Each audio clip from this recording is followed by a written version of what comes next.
Hello everyone, this is Sunil Jangra, your physics educator. Welcome to the channel. तो कैसे आप सब? आई होप सभी अच्छे से पढ़ रहे होंगे। तो आज एक मोस्ट इंपॉर्टेंट वीडियो आप सभी के लिए मैं लेके आया हूँ, मतलब उन बच्चों के लिए जो बोर्ड एग्जाम देंगे 2025 में फिजिक्स के अंदर पढ़ना चाहते हैं। देखो यार, सीबीएसई की डेट शीट आ चुकी है और 21 फरवरी को आप लोगों का फिजिक्स का एग्जाम हो रहा है ना। मतलब जो अगर देखा जाए, जो आपके फिजिक्स, केमिस्ट्री, मैथ, बायो ये होते हैं, उनमें से पहला जो आपका पेपर है वो फिजिक्स का हो रहा है। तो डर बहुत ज्यादा फैला हुआ है क्योंकि सब्जेक्ट मुश्किल लगता है बच्चों को और ऊपर से पढ़ते नहीं है। फिजिक्स को तो भाई साहब ऐसे सोचते हैं कि लास्ट के दिनों में कर लेंगे, लेकिन नहीं। फिजिक्स एक ऐसी चीज है जिसको भाई साहब स्टार्टिंग से ही पढ़ना पड़ता है।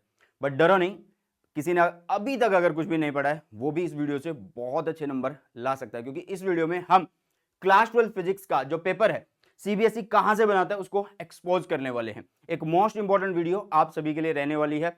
मैं सिर्फ आप लोगों को यही बोलूंगा कि इस चैनल को आप लोगों के सपोर्ट की बहुत ज्यादा जरूरत है, तो इस वीडियो को जितना हो सके अपने फ्रेंड्स तक जरूर से शेयर कर देना। और सबसे पहले आप लोगों का जो काम बनता है वो बनता है कि आप लोगों को टेलीग्राम चैनल है बेटा सुनील जांगड़ा सर के नाम से, इसको ज्वाइन कर लेना है। क्यों ज्वाइन करना चाहिए? जितने भी मेरे नोट्स हैं पीडीएफ की फॉर्म में, जितने लेक्चर नोट्स हैं वो सारे पीडीएफ की फॉर्म में यहाँ पे मिलते हैं। इंपॉर्टेंट पीडीएफ जैसे कि कोई भी इंपॉर्टेंट टॉपिक, डेरिवेशन जो मैं बताता हूँ, फॉर्मूला चीट शीट, सारे यहाँ पे मिल जाते हैं फ्री ऑफ कॉस्ट बेटा जी। और इसके अलावा आप प्रीमियम कोर्सेज के लिए हमारी जो वेबसाइट है बेटा suniljangra.com उसको विजिट कर सकते हैं। बहुत सारे बढ़िया बढ़िया कोर्स वहाँ पे आप लोगों के लिए डिजाइन किए गए हैं।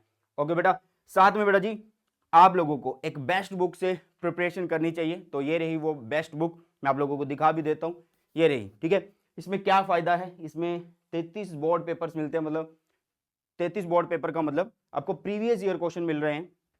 ठीक है, पिछले 10 सालों के, प्लस में 11 सैंपल पेपर भी मिल रहे हैं। मतलब एक ऐसी बुक, इसमें दोनों चीज आप लोगों को मिल रही है, प्रीवियस ईयर भी और नए क्वेश्चन भी। अब ये नहीं है कि आप प्रीवियस ईयर की बुक अलग लेके घूमते रहो, सैंपल पेपर की अलग लेके घूमते रहो। भाई साहब एक सिंगल बुक जिसमें पीवाईक्यू भी है और आप लोगों के सैंपल पेपर भी हैं। ठीक है, तो लिंक डिस्क्रिप्शन बॉक्स में है। शिवदास के साथ हमारी ये बुक आती है और इसके अलावा चैनल पे सब कुछ आता रहेगा। लेकिन कोई भी बच्चा ऐसा जो अगले 45 दिन में पढ़ना चाहता है फिजिक्स को, तो उन सबके लिए यार समर्थ बैच जो है वो डिजाइन किया गया है। ये क्रैश कोर्स रहेगा, पूरा सिलेबस कराया जाएगा इंपॉर्टेंट पीवाईक्यूज के साथ। ठीक है, तो इसका जो प्राइस है बेटा वो 699 रुपीज रहेगा। लिंक डिस्क्रिप्शन बॉक्स में। मैं दोबारा बोल रहा हूँ, चैनल पे सब कुछ आएगा। हाँ, जिनको लाइव क्लासेस के थ्रू पढ़ना है, जिनको एक सिस्टमेटिक वे में पढ़ना है, तो वो इस बैच को जरूर से ज्वाइन करें, मैंने बोला है। और मतलब मुझे ऐसा लगता है कि अगर आप लोग क्लास 12 फिजिक्स में पढ़ना चाहते हो तो एक बेस्ट बैच आप लोगों के लिए रहेगा। तो चलिए हमारी जो वीडियो है उसको आगे बढ़ाते हैं। चलो अच्छा, टेलीग्राम चैनल है बेटा, वो वैसे मैंने बता भी दिया था, बट देख लेना, ये टेलीग्राम चैनल है हमारा। ठीक है, आप डायरेक्ट सर्च भी कर सकते हैं, सुनील जांगड़ा सर, आपको मिल जाएगा। चलो, तो अभी इस वीडियो में हम क्लास 12 फिजिक्स का जो पेपर है वो कहां से बनता है, उन टॉपिक्स के बारे में बात करने वाले हैं। इस वीडियो में मैं आप लोगों को इंपॉर्टेंट टॉपिक्स बताऊंगा बेटा जी, डेरिवेशन बताऊंगा और एनसीईआरटी के क्वेश्चन बताने वाला हूं। इसके अलावा कि पेपर जो है भाई साहब, उस पेपर में कैसे टाइप के क्वेश्चन आते हैं, अगर वो तुम चाहते हो तो वो कमेंट सेक्शन में बता के जाना कि हाँ सर पीवाईक्यू के ऊपर भी एक वीडियो बना दो कि हाँ इस टाइप के पीवाईक्यू बनते ही बनते हैं, तो उसके ऊपर भी मैं वीडियो जरूर लेके आऊंगा। बट कमेंट का इंतजार रहेगा, आप जरूर से करके जाना कि हाँ सर हमें वो वीडियो चाहिए। ठीक है, तो अभी बात कर लेते हैं important topic derivation and NCERT question की। चैप्टर वाइज मैं आप लोगों को बताने वाला हूँ।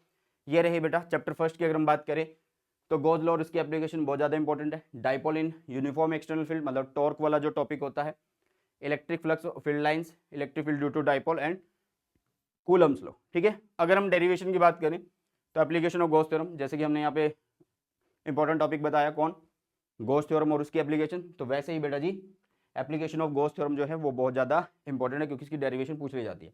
Electric field due to dipole यहाँ पे भी है, तो ये नहीं है कि ये यहाँ पे भी करना है, यहाँ पे अरे भाई यहाँ पे कर रहे हो तो यहाँ पे ऑटोमेटिकली हो रहा है।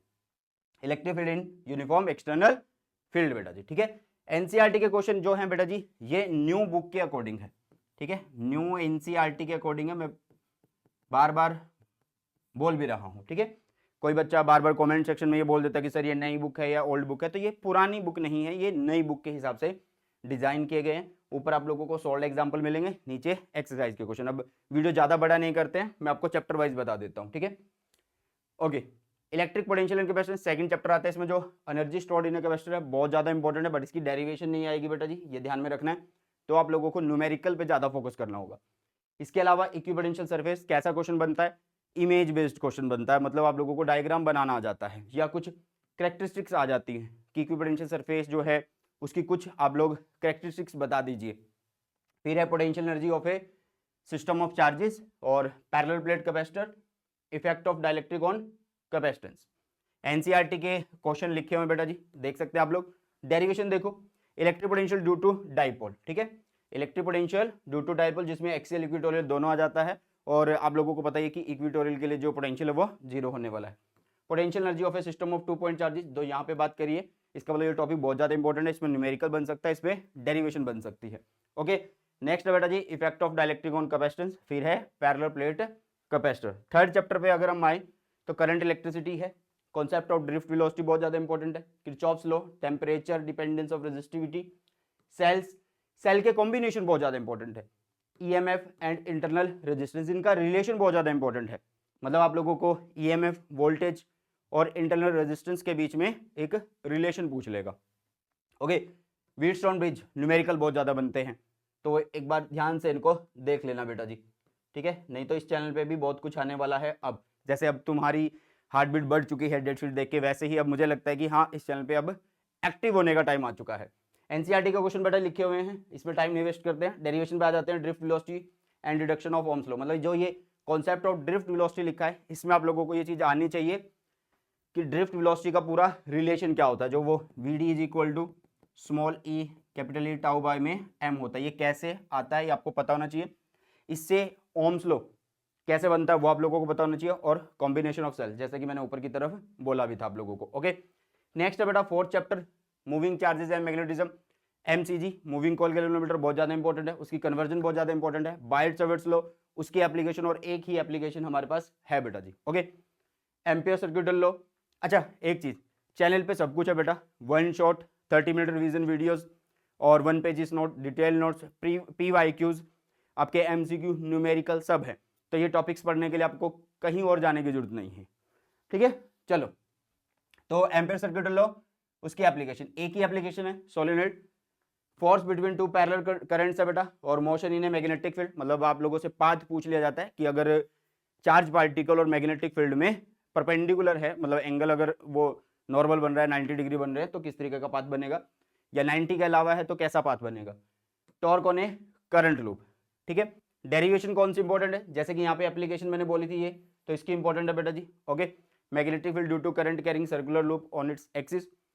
Okay, magnetic field due to infinitely long straight wire, Ampere's law की आ जाती है इसमें, मतलब एप्लीकेशन, और force between two parallel currents, ठीक है। इस पे बहुत ज़्यादा चांसेस है कि न्यूमेरिकल बनेंगे बेटा जी, इस पे बहुत ज़्यादा चांसेस हैं कि न्यूमेरिकल बनने वाले। और लास्ट है बेटा जी टॉर्क वाला टॉपिक, ठीक है, जो यहाँ पे मैंने बताया था उसी की ही डेरिवेशन यहाँ पे इंपॉर्टेंट है। नेक्स्ट आपका fifth chapter magnetism and matter है, इसमें bar magnet, magnetic property of material और bar magnet as an equivalent solenoid, सिर्फ आप लोगों को ये करनी है, और इसमें पूरी डेरिवेशन नहीं करनी है, सिर्फ आपको वो कहते हैं ना कि थोड़ा सा पता होना चाहिए, एक आइडिया होना चाहिए, ठीक है, क्वालिटेटिव स्टडी करनी है। ये एनसीईआरटी के क्वेश्चन रहेंगे, और कोई भी इतनी बड़ी डेरिवेशन इसके अंदर नहीं है, कुछ फॉर्मुलाज हैं बस वो आप लोगों को याद होने चाहिए। चैप्टर 6 में आ जाते हैं, इंडक्टेंस बहुत ज्यादा इंपॉर्टेंट है, या तो सेल्फ इंडक्टेंस आ जाएगा या म्यूचुअल इंडक्टेंस आ जाएगा। AC generator, Lenz law, Lenz law पे डायरेक्शन निकालनी आ जाती है, और कंजर्वेशन ऑफ एनर्जी, और साथ में मोशनल ईएमएफ, मोशनल ईएमएफ में वो रोड को मूव करवाएगा या रोड को रोटेट कराएगा या डिस्क को रोटेट कराएगा, तो बोलेगा कि आप लोग वहां पे इंड्यूस्ड ईएमएफ निकाल दो, तो इस तरीके से क्वेश्चन बनेगा। डेरिवेशन में इंडक्टेंस की, मतलब ये पूरा सेल्फ हो, म्यूचुअल हो, सब कुछ आपको उसके बारे में आना चाहिए, बहुत ज्यादा चांसेस है इसी में से पूरा चैप्टर आ जाता है, मतलब इस चैप्टर में से जो टॉपिक आते हैं वो सबसे ज्यादा यही आता है। Energy stored in inductor 1/2 LI का स्क्वायर, वो वाली डेरिवेशन आप लोगों को आनी चाहिए। एनसीईआरटी के क्वेश्चन यहाँ पे लिखे हुए हैं, सॉल्व एग्जाम्पल और एक्सरसाइज के, ये न्यू बुक के अकॉर्डिंग है बेटा, ठीक है। अगर हम बात करें चैप्टर नंबर 7 की अल्टरनेटिंग करंट, तो एक टॉपिक बहुत ज्यादा इंपॉर्टेंट है, सीरीज LCR सर्किट बेटा जी, और इसी पे एक टॉपिक रिलेटेड है, वो कौन सा बेटा, रेजोनेंट सर्किट है, ठीक है। मतलब ये पूरा एक सिंगल टॉपिक आप लोग बोल सकते हो कि अगर आप इस चीज को पढ़ते हो तो ये टॉपिक फिर अधूरा रह जाएगा, आपको इसको और इसको दोनों को एक साथ पढ़ना पड़ेगा। Power in an AC circuit और ट्रांसफॉर्मर, ट्रांसफॉर्मर कई बार उसकी डेफिनेशन, कई बार उसका प्रिंसिपल, कई बार उसके लॉसेस, इस तरीके से पूछ लिए जाते हैं, कई भी ऐसा नहीं होता कि पूरा ट्रांसफॉर्मर पूछ लिया जाएगा, ठीक है। ये सॉल्व एग्जांपल और एक्सरसाइज के क्वेश्चन है। डेरिवेशन की अगर हम बात करें तो सीरीज LCR सर्किट की पूरी डेरिवेशन आनी चाहिए, और power and in an AC circuit बेटा जी। ओके, नेक्स्ट है 8th चैप्टर इलेक्ट्रोमैग्नेटिक वेव। इसमें आपको डिस्प्लेसमेंट करंट पता होना चाहिए, क्या होता है, क्यों वो आता है, और साथ में इलेक्ट्रोमैग्नेटिक वेव और उसका स्पेक्ट्रम पता होना चाहिए, मतलब इलेक्ट्रोमैग्नेटिक वेव कौन कौन सी होती है, उनके यूजेस क्या हैं, उनकी फ्रीक्वेंसी, उनके वेवलेंथ्स क्या है, कैसे उनका प्रोडक्शन होता है। डेरिवेशन कोई इतनी बड़ी नहीं है इसके अंदर। ओके बेटा, मतलब कि वो हर बार आई है ऐसा नहीं है, ठीक है। तो रे ऑप्टिक्स पे आ जाते हैं बेटा, बड़ा चैप्टर माना जाता है और है भी है, और लगभग 10 से 12 नंबर का ये बनता है चैप्टर। इसमें रिफ्रैक्शन एट स्फेरिकल सरफेसिस, मतलब इस पे कॉनकेव कॉन्वेक्स सारा आ जाता है। बाय लेंसेज वाला भी आ जाता है, लेंसेज में लेंस मेकर फॉर्मूला बहुत ज़्यादा इंपॉर्टेंट है। ऑप्टिकल इंस्ट्रूमेंट में कोई भी आ सकता है, माइक्रोस्कोप, सिंपल, कंपाउंड या टेलीस्कोप, ठीक है, वो रिफ्रैक्टिंग या रिफ्लेक्टिंग कोई भी हो सकता है, तो आपको सारे ही करने पड़ेंगे। रिफ्रैक्शन थ्रू प्रिज्म, इसमें आप लोगों को रिफ्रैक्टिव इंडेक्स निकालना आ जाता है, या थिन प्रिज्म के लिए केस आ जाता है, तो आपको बहुत ज़्यादा ध्यान देना है इनके ऊपर। एनसीईआरटी और मतलब जो उसके सॉल्ट एग्जाम्पल और एक्सरसाइज के क्वेश्चन ये देख लेना, थोड़े ज़्यादा बनेंगे क्योंकि चैप्टर बड़ा है। अब अगर हम डेरिवेशन की बात करें तो मिरर फॉर्मूला की डेरिवेशन बहुत ज़्यादा इंपॉर्टेंट है। रिफ्रैक्शन एट स्फेरिकल सरफेस जो ऊपर लिखा है उनकी डेरिवेशन इंपॉर्टेंट है। Lens maker formula, combination of thin lenses, refraction through prism and optical instrument बेटा जी, ठीक है। तो ये है हमारा चैप्टर नंबर 9। 10वें चैप्टर की अगर हम बात करें, वेव ऑप्टिक्स आता है, interference of light wave and YDSC. और वाईडीएससी की कोई डेरिवेशन नहीं करनी है बेटा, ये याद रखना, सिर्फ आपको कॉन्सेप्ट पता होना चाहिए, तो चांसेस हैं कि न्यूमेरिकल जो है ज़्यादा बन रहे होंगे इसके ऊपर। ओके, नेक्स्ट है डिफ्रैक्शन, इसकी भी क्वालिटेटिव स्टडी करनी है। रिफ्रैक्शन एंड रिफ्लेक्शन का आपको प्रूफ देना हाइगन प्रिंसिपल यूज करके, बहुत आसान है, करवा रखा है वन शॉट के अंदर, डरने की जरूरत नहीं है, सिर्फ पढ़ना है आप लोगों को। ओके, नेक्स्ट है बेटा एनसीईआरटी के क्वेश्चन है, कुछ ही क्वेश्चन यहाँ पे आप लोगों को दिख रहे हैं क्योंकि नई बुक में बहुत सारे क्वेश्चन को कट कर दिया गया है। डेरिवेशन, जैसे कि मैंने बोला रिफ्रैक्शन एंड रिफ्लेक्शन का जो प्रूफ है वो बताना है, तो यहीं पे वही बात यहाँ पे लिखी गई है। साथ में है इंटरफेरेंस, वो पता होना चाहिए कि एम्पलीट्यूड कब हाई होता है, इंटेंसिटी कब हाई होती है, इस तरीके से। 11वें चैप्टर की बात करें तो यहाँ से हमारी इजी फिजिक्स शुरू हो जाती है भाई, थ्योरी वाली फिजिक्स शुरू हो जाती है, और जो आप लोगों के फॉर्मूला बेस्ड न्यूमेरिकल यहाँ से बनते हैं। कैसे न्यूमेरिकल बनते हैं बेटा? फॉर्मूला बेस्ड न्यूमेरिकल बनते हैं, तो डरने की जरूरत नहीं है। मॉडर्न फिजिक्स अगर हम देखें तो 12 + 7 लगभग 19 नंबर की है, तो ये 19 नंबर आप लोगों के पक्के होंगे अगर आप लोगों को थोड़ा सा थ्योरी में इंटरेस्ट है। ओके, तो आइंस्टाइन जी की इक्वेशन बहुत ज्यादा इंपॉर्टेंट है, डेरिवेशन नहीं है, सिर्फ इक्वेशन है, तो उसको कॉन्सेप्ट के रूप में रखना। एक्सपेरिमेंटल स्टडी आनी चाहिए फोटो इलेक्ट्रिक इफेक्ट की, मतलब सारे ग्राफ्स आने चाहिए। लास्ट में है वेव नेचर ऑफ मैटर बेटा जी, मतलब डी ब्रोगली वाला जो सीन है वो आपको याद होना चाहिए। Derivation Einstein photo electric effect की इसलिए लिखी है क्योंकि इसमें एक ग्राफ आता है, स्लोप वगैरह ड्रॉ करना होता है, तो इसलिए मैंने यहाँ पे इसको मेंशन किया है। 12वें चैप्टर में बेटा बोहर्स मॉडल बहुत ज़्यादा इंपॉर्टेंट है, तो उसके बारे में सारी चीज़ें आ जाती हैं। बोहर्स मॉडल आ गया, उसी से रिलेटेड लाइन स्पेक्टर आ गया, अल्फा पार्टिकल स्कैटरिंग एक्सपेरिमेंट आ गया, ठीक है, या फिर रदरफोर्ड जी का मॉडल आ गया, उसी को बोलते हैं ये, और यही है रदरफोर्ड न्यूक्लियस मॉडल। लास्ट में वही है कि आपको डेरिवेशन कौन सी देखनी है, बोहर्स मॉडल की, बहुत ज़्यादा इंपॉर्टेंट है। उसका रेडियस आ जाता है, वेलोसिटी आ जाती है, kinetic energy, potential energy, total energy, और फ्रीक्वेंसी, वेव नंबर, कुछ भी आ सकता है, ठीक है। अगर हम 13 चैप्टर की बात करें तो न्यूक्लियाई है, न्यूक्लियर फिजन एंड फ्यूजन बहुत ज़्यादा इंपॉर्टेंट है। कई बार डेफिनेशन आ जाती है, कई बार डिफरेंस आ जाता है, कई बार यहाँ पे रिएक्शंस होती है, उनको कंप्लीट करना होता है। Okay, size of the nucleus, इस पे क्वेश्चन आ जाता है, ठीक है, मतलब न्यूमेरिकल, और न्यूक्लियर फोर्स या बाइंडिंग एनर्जी पर न्यूक्लियॉन्स। ओके, तो न्यूक्लियर फोर्स जो है, इन पे डायग्राम जो होता है उसको स्टडी करना आना चाहिए, उससे रिलेटेड जो भी पॉइंट्स है वो आपको याद होने चाहिए।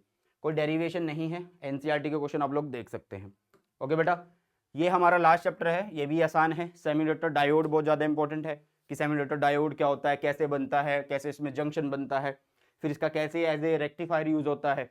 ओके, और एक डेरिवेशन है, कभी कभार अगर तुम्हारी थोड़ी सी किस्मत खराब है तो ये डेरिवेशन आ सकती है, जो कि है कंडक्टिविटी ऑफ सेमीकंडक्टर बेटा जी। ओके, तो ये थे हमारे कुछ चैप्टर्स बेटा जी, कुछ नहीं मतलब पूरे सिलेबस के चैप्टर जो क्लास 12 फिजिक्स के हैं। आप लोगों को वीडियो कैसे लगी, और जैसा कि मैंने बोला कि अगर आप चाहते हैं कि हमें इस टाइप की वीडियो चाहिए कि सीबीएसई ये प्रीवियस ईयर पूछता है, मतलब पीवाईक्यू की टाइप भी अगर आप लोगों को चाहिए तो कमेंट सेक्शन में जरूर बता के जाना, उसके ऊपर भी मैं वीडियो ले आऊंगा। तो चलिए इसी के साथ इस वीडियो सेशन को करते हैं समाप्त, और मिलते हैं जल्दी से नए सेशन में। सुबह, टेक केयर, जय हिंद, वंदे मातरम।